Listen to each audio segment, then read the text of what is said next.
وَمَنْ أَحْسَنُ قَوْلًا مِّمَّنْ دَعَا إِلَى اللَّهِ وَعَمِلَ صَالِحًا وَقَالَ إِنَّنِي مِنَ الْمُسْلِمِينَ. بسم الله الرحمن الرحيم. الحمد لله والصلاة والسلام على رسول الله وعلى آله وصحبه ومن والاه. أما بعد. Biz bugün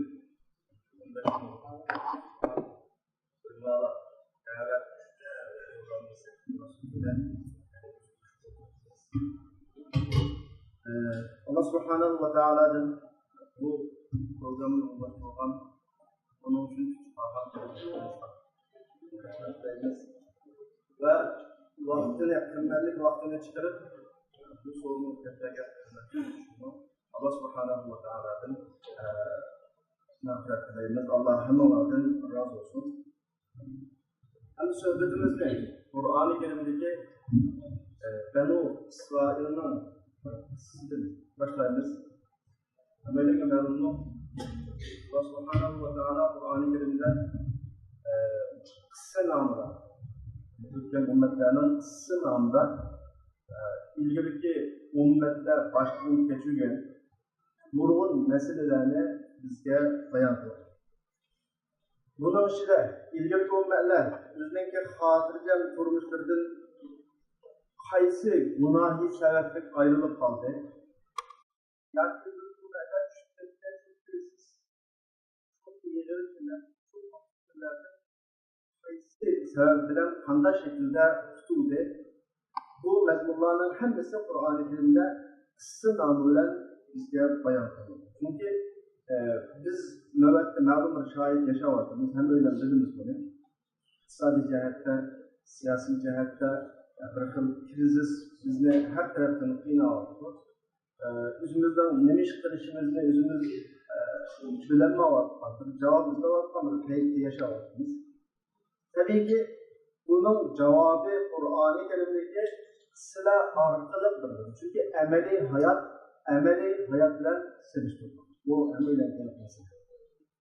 Hem biz bugün silahla ortaklaşmak olan ise Benu İsrail kıssası.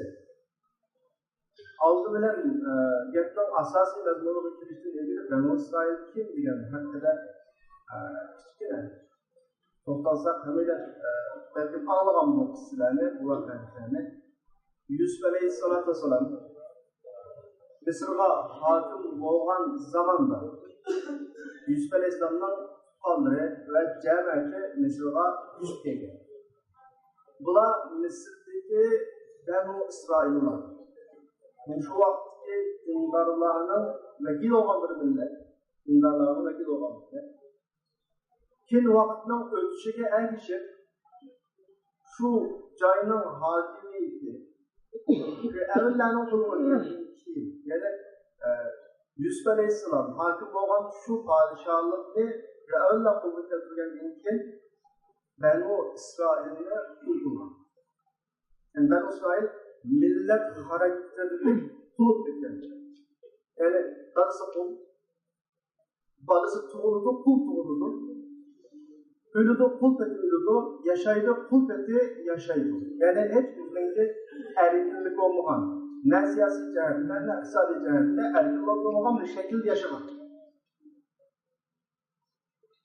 Ular şunçilik derecede hardangan ki, erleri öldürülür, ayalları kaldırılgan derecede. Elbette biz bugünlük ruhatımızı bugün bunu buna Benu İsrail, yani Mısır'daki, öz vaktideki yani Müslümanların vekilleri yapıldığı işler vaktideki. Bunların karşısında bugün günümüzde dünyada özüne iktisadi cihette, siyasi cihette, yerli cihette en güçlü de paraylıgan devletler var. Şunun bu okşaş şu vaktideki güçlüklerin simvolu olan Firavun. Bu vakalı Kur'an-ı Kerim'de bizge bayan kılınır.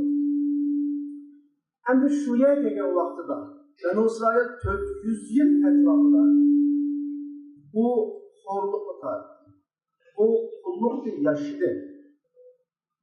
Ama bir milletten asla bu şekilde yok olup geçişi mümkün emas. O milletlerin tirildiğinden vakit geliyor. Kul milletinin, yani harlıkta yaşayan milletin tirildiğinden vaxtıda ularını ezgerlerinin tüşü buzuludur. Del Firavun'un şu şekilde tüşü buzuldu. Elvileşti. Beni İsrail'den bütün kanalı çekti. Beni İsrail'den bütün erlerine, oğulgan erlerine hemen kırıp ayaklarına kaldırılan bir hale şekilde. Arkadaşlar, bu kısideki bu nokta kısaltı tartışıyor. Yani düşman kelvileşken vaxtıda, mecnunlaşkan vaxtıda düşman kelvileşir. Bak kısideki mahalet, bu bizden bu söylediğimizdeki birinci nokta. Emniyette bu düşmandan kelvileşken vaxtı, del acizlanın, mezlumlanın ki, kelbisinin yıkınlaşkan vaxtı. Allah subhanahu ve teala bularının iradesini hılap halda bularının şu öltüvatkan kuvvetler için Musa aleyhissalatu vesselam'ı kınak kaldı, saklat kaldı. Bu şekilde devam kılmışlar. Musa aleyhisselam oturup geldi. Benu İsrail içinde özün teşekkatini yaydı. Benu İsrail'i Allah'ta çağırdı. Ahırda Firavun'un zulmüdür. Ularını elip Mısır'dan çıkıp getiş için aldığa deniz tutsal vurulduğun bir yol gitti. Müşekbeke vaxtıda Musa Aleyhisselam ile Musa Aleyhisselam'a geçken şu kişilerin şu vaxtdaki keyfiyatını ularının şu vaxtdaki hissiyatı bizden hissiyattan gelişmeydi, değişmeydi. Kur'an-ı Kerim'de bu hıl ifadeni bana tasvirleyin. Yani Sure Şuara'nın 61. 62. ayette Musa Aleyhisselam'dan kalan Musa Aleyhisselam ile birlikte Firavun'dan kaçıp Kızıl Deniz'den duş gördü. Aldı çeksiz deniz.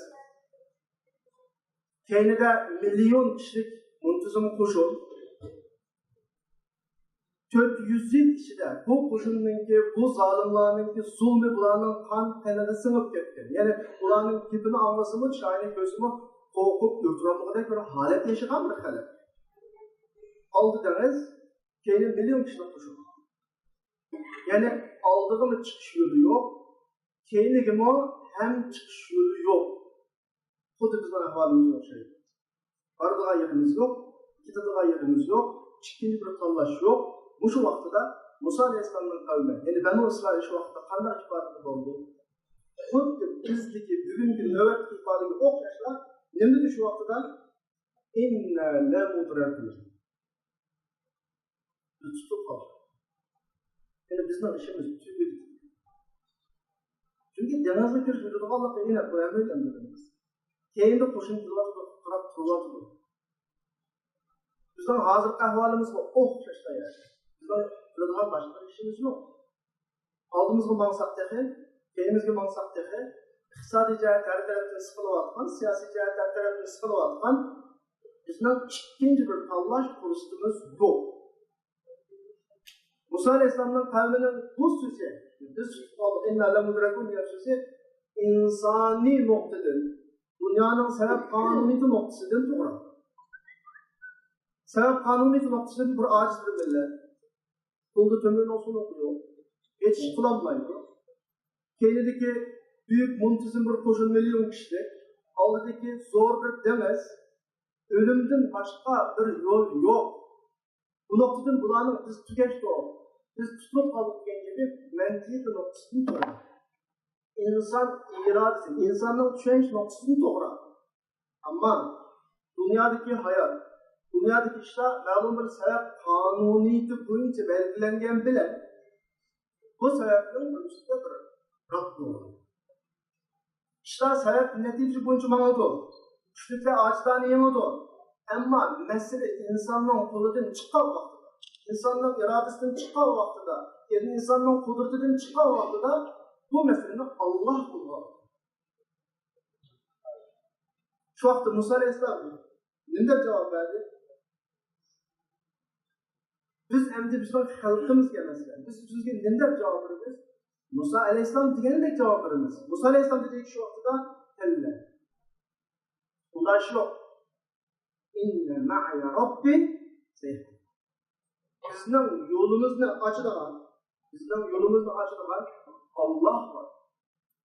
Çünkü mesele insanın kudret dairesinden çıkıp gitti insan. İnsanın o'zi qilaoladigan, sebep qilaoladigan holatdan chiqib ketdi. Foydalgan bir şey yok yani. Aldı dediniz, kendi milyon kişilik koşun, ölümden başka yolu yok. Peki meselenin Allah üst taşımalı. İnsanın kırılma başka sebebi yok. Musa Aleyhisselam dedi ki şu vakıda geldi. İnne ma'ya Rabbi benim yolumda Allah açıldı. Biz şunda diyemeyiz ki düşman üstüne dünyada kırsın edilen düşman olsun. Bizning yollarımızın nerede olsa gidip aldığı ya kendine mağamaydan alet eğer koygan bolsun mu? İsteyeriz ki bizning Rabbimiz var. Xuddi Musa ve onun kavminin aldığı deniz geçilgandek bizning aldığımızda şunda yollar kanatları geçilir.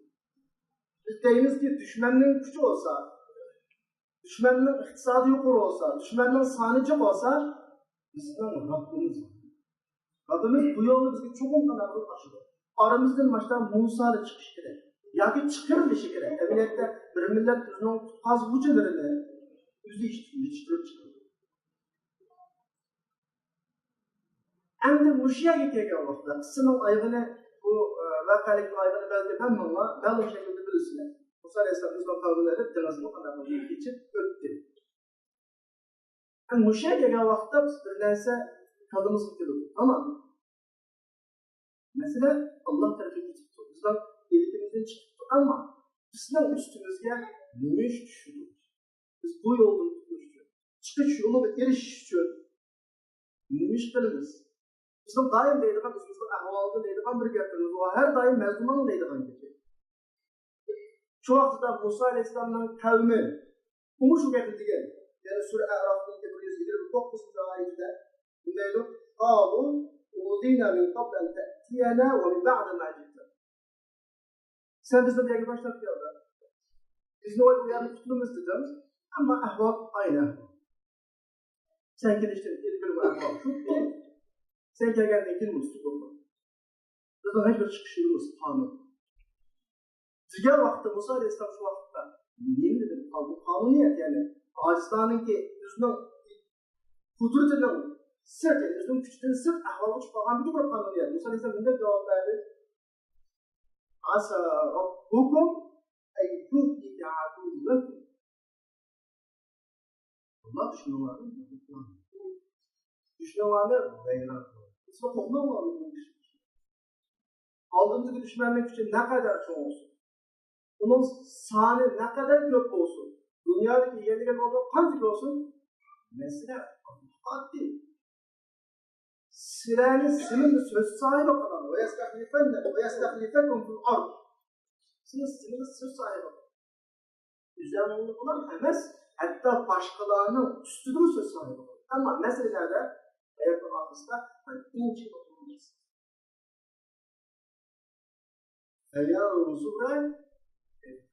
Mühim nokta ne oldu? Yani en çıkır mesele sınırın nimiş kılışı. Bunun karta kanda hususiyeti duruşu. Biz çoğu hesaplayız. Ya biz kılamayız değiliz. Ya o şunca sahne kök, şunca kudretli. Bizden işimiz olmasa kanda galip bilemeyiz değiliz. Yerdeki mesele düşmanın sahnelerine götürdüğü, düşmanın olduğu ayrılık meselesi değil. Fakat bizden onun görüştüğü ifade meselesidir. Madem biz ifadeni cahilde göstersek, biz kırılan kişiyi cahilde kıla alırsak, bu düşman bizden aldığımızda mesela hiç kimin gözümüz ilmigen bir düşman parçalanılan toç şeklinde bir yönetelimiz olur. Ama mesela ayetinin ahısı geldiğinde فَيَنْزُرَ bizden nimiş kılışımız olmaz. Musa Aleyhisselam bunu dedi kalmadı. Allah bunu bizga hikoya qiladi. Demişqa, bizning masalamiz aynı mesele. O'zimizning ozliqdan, o'zimizning ojizligidan, bugun kunda tushib qolgan bu sharoitimizdan ensish yo'q, masala o'zimizni tuzdik. Qilishidagi ishni joyida qildik, dushman bizning oldimizga biz hazm qila oladigan holatga keldi. Yetarki sizning tishing sog' bo'lsin, oshqozon sog' bo'lsin, vaqtga tushgan narsa qilish. Ama onun oldida qilishidagi ishni bir ishlar bor. Endi biz bu qilishidagi ishni yana Qur'ondan izlaymiz. Boshqa qiyinchilik tushib qolgan, boshqa kirizga tushib qolgan, o'zining nimalarni bilgan musulmonlarga qarata Qur'oni Karimda chiqishi nima desa, Qur'onda ikki o'rinda. Birisi Sura Baqaradagi 153-oyat. Yana birisi 45-oyatda shu suraninki. Biz mu'minlarga bir chiqish yo'lini berdi Alloh subhanahu. Ya'ni ya ayyuhallazina amanu ista'inu bis-sabri was-salah. Innalloha ma'as-sabr. Oyat musulmonlarga ikki narsani buyurdi. Birisi bardoshlik qilish. Bu da'voda chidamchan bo'lish. Bu yo'lda oxirigacha tik turib. Buni Qur'onning ifodasi as-sabr degan iborat bilan ifodalanadi. Sen qachon bo'shashsan, bedonni qo'yversan, uzanni qo'yversan, tugashdi. Bu bir. Ikkinchisi vas-salat. Alloh bilan bo'lgan munosabatni uzmaslik. Bu munosabatning eng yaqin ifodasi namoz. Bizda krizisga tushgan, qiyinchilikka tushib qolgan, nimalarni bilmaganlar ikki xil ish bilan bu yo'lni ketib ketadi. Birisi yo'lni uzmaslik. Yana birisi o'zining aslini, ya'ni o'zining musulmon ekanligini, kimga tava ekanligini, kim ekanligini unutmasligi kerak. Shunday vaqtda bizning erishadigan natijamiz nima bo'ladi? Innalloha ma'as-sabirin qalbimizda. Biz nishonga yetamiz. Nusrat bizning o'zimizda. Ammo har masalada shaxsiy tushunish, hamma odam o'zini o'ylash, bu yo'lni o'ngtirish, bu da'voda qo'shonlik qilish, vaysirash, o'zining navbatdagi ahvolidan og'rinish, oldiga minishning o'rnida bu ahvollar dalil aksiga urinadi. Ikki ish musulmonlarningki chiqishi. Shunga bizning bugungi sizlarga demak bo'lgan so'zimda muhim 3 omil bor. Bilgan vaqt qisqa bo'lganlik munosabat bilan so'zimni oxirlashtirishning oldida yuqorida degan masalaga 3 muhim omil bor. Birisi dushmanning eng talvilashgan, eng kuchli chiqqan vaqti bizning echilish zamonimizning tutunishi. Aynı şekilde bunun ikisi de Musa Aleyhisselam'ın tug'ilgan yillardagi Fir'avnninki erlarni tutib, tug'ilganlarni hammani o'ldirib, qizlarni hayot qo'ygan ahvoli, aynı şekilde bizning millatimizda bo'lgan ahvol. Dushmanning tushi buzildi. Dushmanning tushi buzilib, shuning reallikka eshib qolmaslik uchun bizning millatga qarg'atilgan o'ziga tahdid bo'lish ehtimoli bo'lgan herkes yo'q bo'ladi. Bu bir ahvol, bu bir xulosa. Buni biz o'zimizga nisbatan bir chiqish yo'lini, bir tong etishning oldingi bir boshlanish birinchi qadamda tushunish kerak. Bu birisi. Ikkinchisi, eng qiyin vaziyatga qolgan vaqtda oramizdan yo'q, bizning Robbimiz bor. Dushmanning kuchi bo'lsa, dushmanning qudusi bo'lsa, dushmanning askari bo'lsa, bizning Robbimiz bor. Deydigan Musalar chiqishi kerak, ham chiqilishi kerak. Biz Allohning oramizdagi bu Musalarni o'zimiz chiqamiz. Qachon bo'lsa bular chiqish kerak bo'ladi. Uchinchi muhim nuqta bugungi darsimizda bizning chiqishimiz navbatdagi ahvolda bu krizisni atlab o'tishning muhim nuqtasi balqonimiz. So'nggi qarindoshlar oldimizda faqat 2 yo'l bor. Ya chidaymiz, yo'lni davomlashtiramiz, o'zimizning aslini yo'qotmaymiz, Alloh bilan bo'lgan munosabatni yo'qotmaymiz, nishon qilamiz, qalbimiz. Yoki masalani shaxsiy o'ylaymiz, o'zimizni bir ish o'ylaymiz, yashash yo'lini tanlaymiz, yo'qolib, tugishib, jamiyatga sinib. Bu hammasi o'zimizga bog'liq. Masala oxirida o'zimizga. Chunki bizga askar qilgan oyatning oxirida kayfa ta'malun. Bizning nima ish qilishimiz bu masalaga intayin bo'linadi. Shunga unutmaslik kerak qardoshlar. Dushmanning har qancha kuchi bo'lsa, bizning kimimiz bor? Allohimiz bor, Robbimiz bor. Shunga munosabat, vaqt munosabati bilan musulmonlar axloqlar Allah taala Allah hamma razı olsun. Alhamdulillah.